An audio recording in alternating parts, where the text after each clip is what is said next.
I'm Sunny and I read 101 books last year. And actually the year before that too, but I'm also a full-time grad student living in Toronto. First year master's SLP student just trying to stay afloat actually. I was about to fall asleep in like the last 5 minutes. I was fighting for my life. I also work so I can live, run, go to the gym, and obviously spend time with my friends so that I don't lose my mind. But wherever I am, my Kindle is not far. So here's a realistic what I read in a week for our first week of a new semester. I don't want to go to school. We have a 9 a.m. start every day. Past semesters we had 10 a.m. start, which was wonderful. My current obsession, the Magnolia Park series, specifically Mr. Julian Hates. I'm reading The Great Undoing of Data Hates, which is the 3rd book in the series. I'm 35% of the way through. Remember last week when I was reading the series and I said, love Julian though. I want to see his romance. I didn't know this, but the Magnolia Park series, 2 books at a time, they actually take place in the same timeline, which I love when books do that. I just knew that this book was gonna eat. I was actually spoiled on Pinterest because there's a quote from this book series. In another life, I reckon I could have loved you. In another life, I would have let you. And then it was like, never mind, I love her in this one, or something like that in like the narration. So I always knew that quote was coming. Saw it happen in the last book, but from Magnolia's point of view, oh, this book is gonna be my Joker. No, because the way that I put my entire spring playlist on shuffle and the first song that comes up is Mr. Perfectly Fine, which is like the anthem of the entire Magnolia Park series. I think one thing this series has taught me is why exes truly can never be friends. And literally Julian is the one in the series, a literal criminal. But how is he the only one in this book that hasn't emotionally cheated? Oh my gosh, class starts in 2 minutes.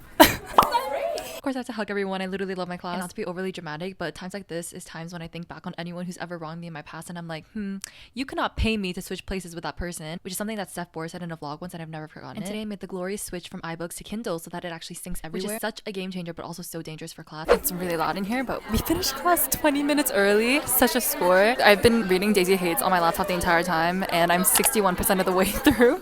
I sit in the front row of my class, by the way. If you don't know the Magnolia Parks universe, it basically follows a group of London socialites, interpersonal drama with each other, and it's juicy as hell. But I finally ended up getting to the quote. This book is like the one book where I'm like, I actually wish so badly I could listen to it on audiobook. So I actually put a hold on Great Undoing and the next book, but my great-grandchildren are gonna pass away from old age by the time that the whole gets to me because there's like 8 million people in line. I don't know if I'm dumb. You guys can tell me if you guys have this problem too. It's like harder for me to get into the story because I can't really like consistently feel it being delivered from like a male voice, and I feel like that is like part of what sells the narrative for me. And when I do it, it's just like so cringy, but I just know that if like a deep bass voice said it, I would be like all over it. And so like the Julian and Christian chapters, especially the Julian chapters, I just want to listen to like Chris Pine narrate it for me. I'm strongly considering skipping today because it's literally an all-day assembly, but you know what, my friends influenced me. Also, I want free pizza and cake. I think that my toxic trait is the fact that I really don't even try to hide the fact that I'm reading when I'm clearly should be paying attention. Second years are presenting some of their projects and they actually used my name in one of their case studies, but every atom in my body was focused on Julian Hates. Now that I think about it, I think it's because he kind of reminds you of Reich Meadows in a way. And this quote reminded me so much of my favorite quote from The Infernal Device. Julian just has strong main character tortured soul angst potential, and when I finished The Great Undoing, which was my great undoing, I had to sit there, start the other book, and pretend like my life wasn't completely ruined by the book that I just finished. Like, how am I supposed to work under these conditions? I just need everyone to know that I'm always living in at least 2 worlds at the same time. Oh my gosh, I finished The Great Undoing. This book series is like taking such a dark turn. I was not expecting it at all. I also wasn't expecting to end up liking Magnolia. Now I like kind of like her. Like I see the appeal, like why she's like so charming and people like want to be friends with her. Like I also low-key want to read Ruthless Vows, I think, by Rebecca Ross. This is the 2nd book in the Divine Rival series, and I wasn't gonna read it until I found out the trope that was in it, and I feel like I can't say the trope because it's like a bit of a spoiler, but it's like secretly, not so secretly, my favorite trope of all time, and I think that's my toxic trait because I actually think that's the reason people don't like this book.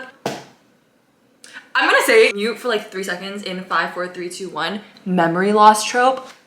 Tell me why that's the best trope ever to me. I don't know what that says about me. Sorry, please ignore the 7 cans of tuna. Just a girl trying to hit her protein goal. Also, I'm trying to hype myself up to go to a run club. Obviously, it's intimidating, but I love doing things by myself. Also, I was on TikTok and pedestrians hate the Toronto run clubs. I don't know if I want to be part of that. Stay tuned. I don't know what I was so nervous about. It was literally the most fun, chill thing ever, and everyone was so nice, and they gave us free ice cream. I decided to be a good student. I actually did all my readings and stuff. Sorry, I'm literally taking off my socks as you speak. Before I went, which means I have the rest of the night to read Magnolia Parks. I think I was at 9% we left off. I kind of want to start Ruthless Vows just to see what the vibes are. Good morning. Oh my god. It's 6:30. I have work at 7. I got to 11% of Magnolia Parks, but then I decided I did want to try to start Ruthless Vows by Rebecca Ross, and I got to 10%. So I think I'm going to continue reading Ruthless Vows because I want to get at least to the point where two main characters meet each other. I actually really loved Divine Rivals when I read it last year. I think it's like a mix of like workplace rivals to lovers, but then also anonymous letter sending, and it's like a light fantasy, but it kind of reads like a historical fiction almost. Anyway, the reason that I have work at 7 a.m. is because I teach a girl online before she has school and before I have school, so we both have to wake up early. So even though we have to do this and then have a full day of school ahead of us, I objectively think that having a full day of high school is like worse than having a full day of classes as a master's student, in my opinion. So I honestly will never complain. She's the one who is a superstar. Guys, we've been displaced into like an ugly classroom today. There's always one course per semester where I'm actually fighting for my life during this class, and it's our voice disorders class. I do want to marry our prof, so that's okay. Oh, there she is. If you want. Hey, welcome to Sunny Study Room, my favorite study room in our building. Someone erased the Taylor Swift lyrics that I put up here last semester. How rude. It's 3, finished class. Genuinely, that I was about to fall asleep in like the last 5 minutes. I was fighting for my life. We had a guest lecture. She was really cute and really sweet, but why was she going through all the slides literally in lightning? It literally sounded like a stampede of horses the way that everyone was typing, and I just gave up and started reading instead. I did get to 27% of the way through Ruthless Vows in that class. Now I'm invested. This is exactly what I was hoping this book was going to give. It feels like the dynamics of the first book over again. I feel like maybe that's why some people didn't like it, because they want to see the couple get together, and it's like, oh, we're just like starting from the beginning. But you guys know that I'm a masochist and I never want to see anyone get together, and this is exactly what I wanted. But honestly, the real reason why I wanted to read this book so badly was because my Roman Empire, I do in fact rewatch this movie probably every single month, is We Bought a Zoo. And for those reasons, Colin Ford has like been my secret gate-kept celebrity crush. The second that I laid my eyes on that boy, it was over. Matt Damon's son. It's a rite of passage in me becoming an adult, because now I actually moved on to having a crush on Matt Damon. But Colin Ford now, if you guys look at him, that man is like so fine. It's like physically painful and disgusting to me. Anyway, Elle Fanning and young Colin Ford are in that movie, and I don't know why, for a lot of books, honestly, they just like pop into my mind. I like just choose to like envision them as like all the characters. I don't know, something about that movie like imprinted into me. I was in my prime developmental years, I'm sure. Now I just like low-key imagine them as like any couple, like, and that's like the main reason why I love this. Like, see, I always say this, but I don't know what career ladder I have to climb to become casting directors.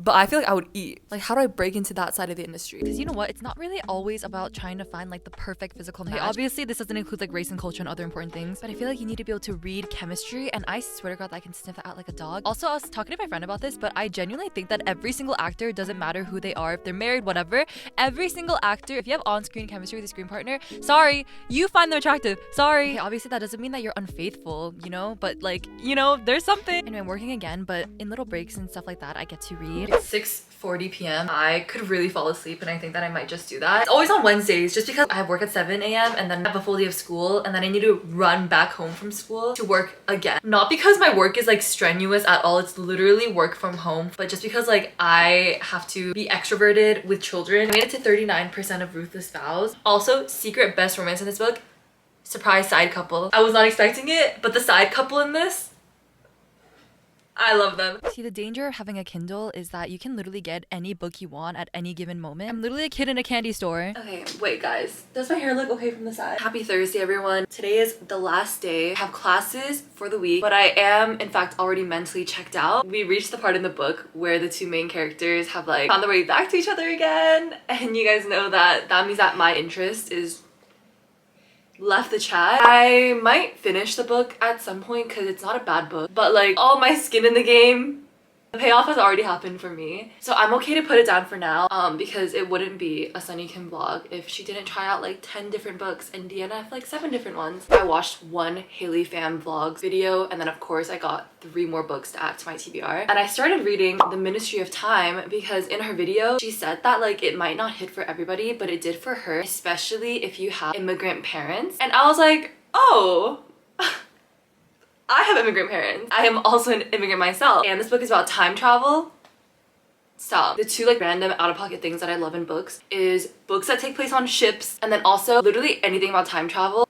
That tickles my fancy, especially because I think it can be like such a cool metaphor for like so many things. And I don't care about the science of time travel. The plot holes and I don't care. I don't care. Time travel's fun. I don't care. Terra Nova, my favorite show ever. This one show that got cancelled, but I forget what it was called. Timeless. Oh, it got cancelled after 2 seasons. So I did start reading it last night. I got through 7%. I'd seen this book around, but I didn't know that there was like some element of romance in it, but it's like not a romance book, which is like my favorite. I love books that have like understated romance writing in it. I don't really love romances that are like written like a romance book. I just like when romance is in the book. And this book is about a woman who works for the Ministry of Time, and so she is in charge of like trying to help like rehabilitate, I think he's a former US Navy officer, into the real world, the 21st century. I am 1,000,000% picturing him as James Lafferty, aka Nathan Scott from One Tree Hill, as a DILF. Obviously, because of that, now I have to picture the main character as Bethany Joy, who plays Haley. Do you know how like Hollywood actors in like the 90s or like the 80s, they just like have a different kind of like sparkle. It's like 90s handsome. There is something different in the water. That is like the vibe that I'm picturing. Normally on Thursdays we have a half day, like just a morning class and no afternoon class, but because of the assembly we missed a class and we have a makeup class, so now we have all day. And then after that, my friends and I have decided to go out to dinner. I think we're getting oysters, so we're doing that tonight, having a girls dinner. I don't think I've ever really appreciated like the activity of going out to dinner because I never eat out because I love to cook, but I feel like becoming an adult is genuinely loving these dinners because it's the only time to see your adult friends. I did have a goal to be a better student, as in like trying to pay attention during class, because I think it will ultimately lead to me saving time at the end when it's time for final exams and I don't have to absolutely reteach myself everything. I think for some courses it's worth it and for some it's not. We have a 20-minute break, so I'm gonna read my book, Carrot ASMR.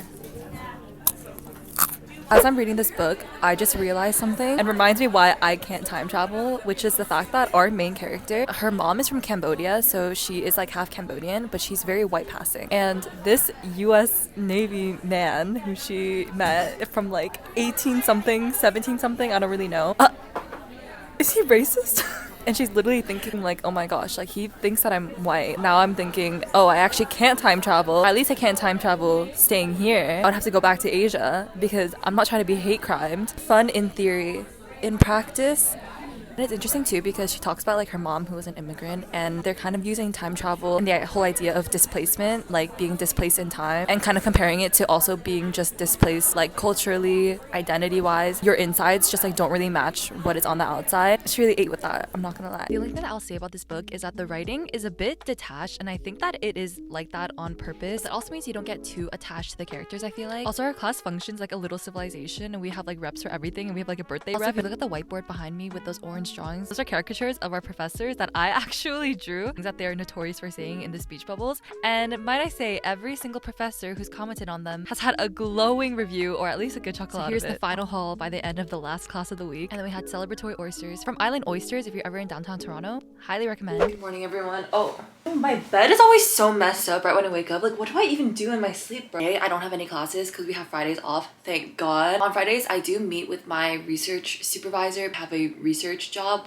which is so clutch when I'm a student. I love my supervisor so much. Normally meet at 12, but she just texted asking to meet later in the day, like 3:30. That's perfect. Normally on Saturdays, I like do all my housekeeping, like I do my laundry, clean my room, except I think I have to do all of that today because I'm gonna be away all day tomorrow. There's an amusement park here in like the GTA, like the Toronto area, which is Canada's Wonderland. There's basically a 5K, you can walk it or run it through Canada's Wonderland, like through the amusement park, and I was like, that is so fun. And I'm in my running girl era because I'm actually doing a month running challenge to raise money for the children's hospital. It's like here in Toronto. But there's actually like a big neon sign. It says like it's a gift from Ryan Reynolds. He's Canadian, I guess he like donated it, but like, well, I donated a giant neon flashing sign. You could have donated like equipment or like medicine or something, but anyway, probably just gonna go on a run, do all my housekeeping stuff, do the meeting, and then read until I fall asleep. Low-key, I'm trying to pay attention more during class. I'm taking like 4 different classes. 2 of them are super chill, and then 2 of them I'm locked in, dialed in. I have to be. Yesterday were my 2 dialed in classes, so I couldn't really read that much, so I'm at 19%. Low-key, I think I unintentionally created like a habit loop with my running because I always look forward to sitting down at one of these beaches and reading on my phone after my run. When I read on the Kindle app, my Kindle automatically syncs, so like my place saves every single time. Remember how I said that my supervisor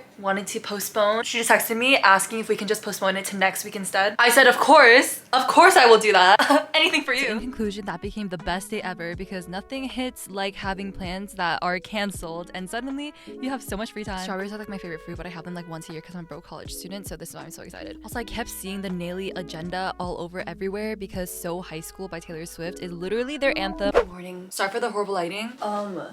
It is 5:40 a.m. I woke up at 5 a.m. today. Run day. I need to update the vlog, obviously. Now I'm 35% of the way through the Ministry of Time. Guys, I had a dream last night. Like my audiology prof, but not my audiology prof in real life. It was just another person, but in my dream I knew that she was my audiology prof. She like failed me for something. I forget what, but in like a really mean, like traumatic movie way. So I woke up and I was like, oh my gosh, like did I fail school? Nope. It was a dream. That was it. That was the end of my first week. I don't keep track of the pages that I read until I'm editing. So last week, which was like my week off from school, I think I read almost 1,700 pages. The week before that, which was my week of school, I read like 500 or something pages. This is how much I was able to read. I read secretly during class.